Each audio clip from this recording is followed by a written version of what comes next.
कहानी की शुरुआत में हम एक जापानीज आदमी को देखते हैं जो एक सफेद खाली कमरे में जागता है। कमरे में न दरवाजा है, न खिड़की और ना ही कोई और इंसान।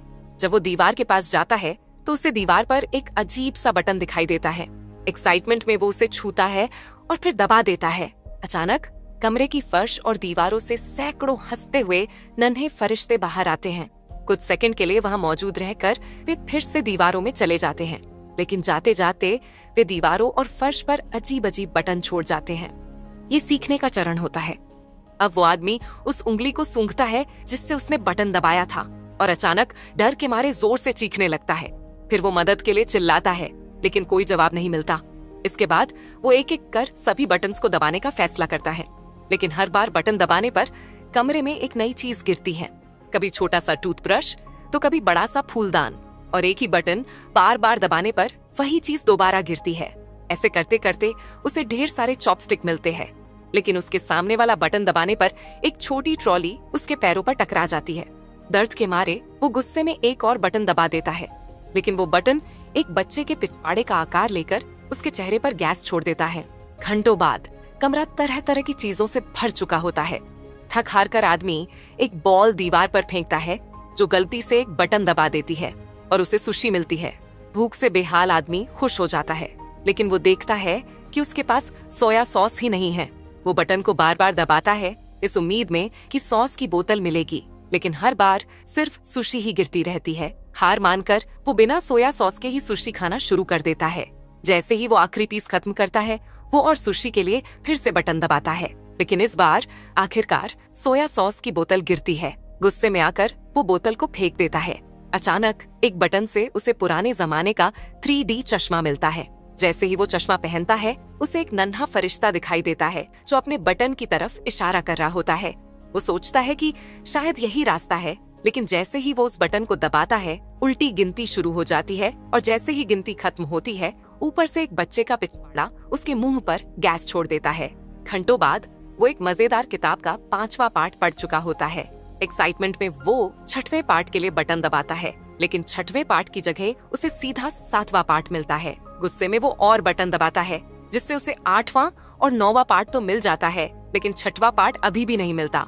तभी अचानक एक बटन दबाने से पीछे की दीवार में छिपा हुआ एक दरवाजा खुल जाता है। वो खुशी से झूम उठता है, लेकिन अपनी इस खुशी में वो भूल जाता है कि दरवाजे को खोलने वाला बटन कौन सा है। उनमें से एक बटन दबाने पर अचानक एक अफ्रीकी आदिवासी दीवार से दीवार तक दौड़ने लगता है।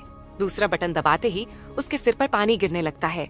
आखिरकार वो सही बटन ढूंढ लेता है, लेकिन जैसे ही दरवाजे की तरफ बढ़ता है, दरवाजा उसके सामने ही बंद हो जाता है। दूसरी बार भी वही हाल होता है।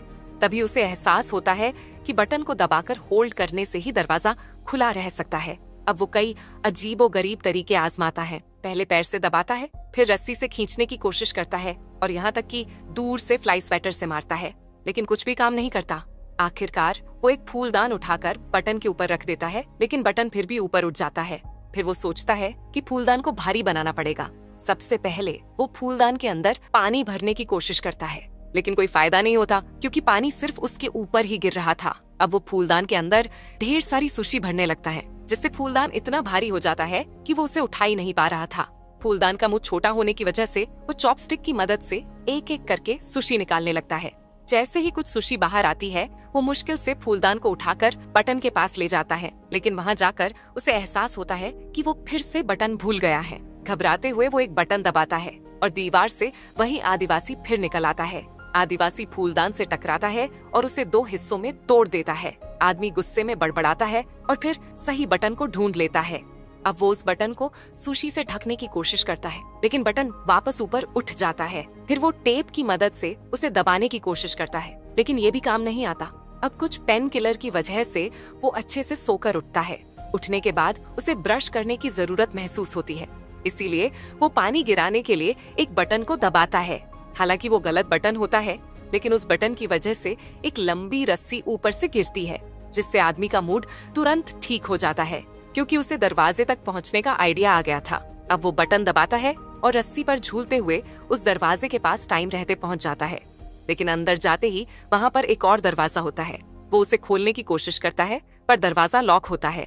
अब वो पहला दरवाजा बंद होने से पहले रूम में वापस तो आ जाता है, लेकिन दरवाजा उसके पीठ पर लग जाता है। गुस्से में वो दीवार पर एक बटन पर जोर से लात मारता है, जिससे रूम के बीचों बीच एक चाबी हवा में तैरने लगती है। वो तुरंत समझ जाता है कि ये चाबी दूसरे वाले दरवाजे की है, लेकिन दरवाजे की तरह ही कुछ देर बाद ये चाबी भी गायब हो जाती है। इसीलिए अब इस आदमी को चाबी के साथ साथ दरवाजे को भी खुला रखने का तरीका ढूंढना होगा। मगर सबसे पहले उसे फिर से उस बटन को ढूंढना होगा जिससे चाबी आती है, क्योंकि वो उस बटन को भूल गया था। वो दीवार पर एक रैंडम बटन को दबाता है और अचानक वहाँ से एक कुत्ता निकलकर उस पर भौंकने लगता है। दूसरी बार भी वही होता है, लेकिन तीसरी बार उसे आखिरकार सही बटन मिल जाता है। इसके बाद वो बटन को देखते देखते पीछे की ओर जाता है और वहाँ रखी सुशी लेकर फिर से उस बटन के पास आता है और सुशी को उस बटन के ऊपर रख देता है। लेकिन जैसे ही बटन दबता है, फिर से वही कुत्ता बाहर आ जाता है। गुस्से में वो दोबारा सही बटन ढूंढ लेता है और एक नया प्लान बनाता है।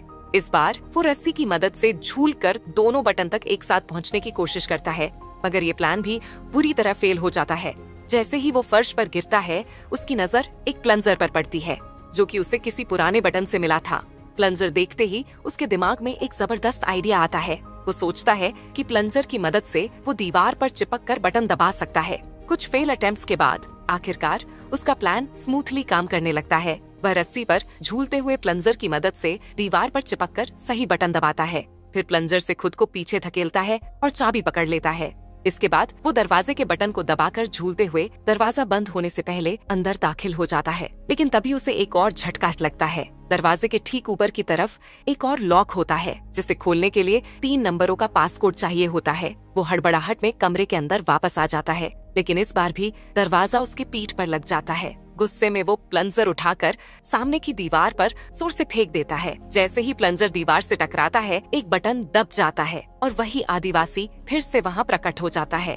लेकिन जैसे ही वो आदिवासी उसके सामने से गुजरता है, उसे उसके माथे पर 3 नंबर लिखे हुए नजर आते हैं। वो तुरंत समझ जाता है कि ये तीनों नंबर दरवाजे के ऊपर वाले लॉक का पासवर्ड हो सकते हैं। लेकिन दिक्कत ये थी कि दीवार के अंदर रहने का टाइम लिमिटेड था।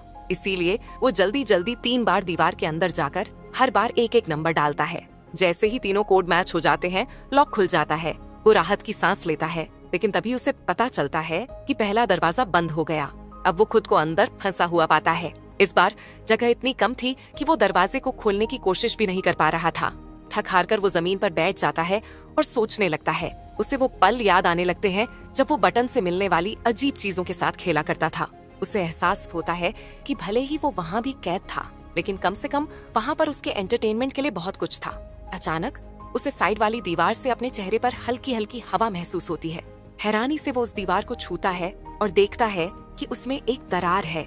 उसे तुरंत समझ आता है कि ये दीवार नकली है। बिना टाइम वेस्ट किए वो दीवार को खोलकर एक मिस्टीरियस हॉलवे में प्रवेश करता है। ये रास्ता हवा में तैरता हुआ लग रहा था और ऐसा महसूस हो रहा था मानो यहाँ से बाहर निकलने के लिए उसे अनंत काल तक दौड़ना पड़ेगा। वो बिना रुके दौड़ता रहता है और आखिरकार जब वो हॉलवे खत्म होता है तो वो खुद को एक नए कमरे में पाता है। जैसे ही वो कमरे में आता है, उसके बाल अचानक लंबे हो जाते हैं और उसके कपड़ों का रंग हल्का और फीका पड़ जाता है। इस बदलाव से वो चौंक ही रहा था कि तभी दरवाजा पीछे से बंद हो जाता है। कमरा देखकर उसे महसूस होता है कि ये कमरा भी पिछले वाले कमरे जैसा ही खाली है, लेकिन इस बार कमरे में छोटे फरिश्तों की जगह बड़े फरिश्ते मौजूद थे। वे थोड़ी देर तक कमरे में रहते हैं, फिर अचानक दीवारों में गायब हो जाते हैं। जाते जाते वे दीवारों पर अपने पीछे वही अजीब बटन छोड़ जाते हैं।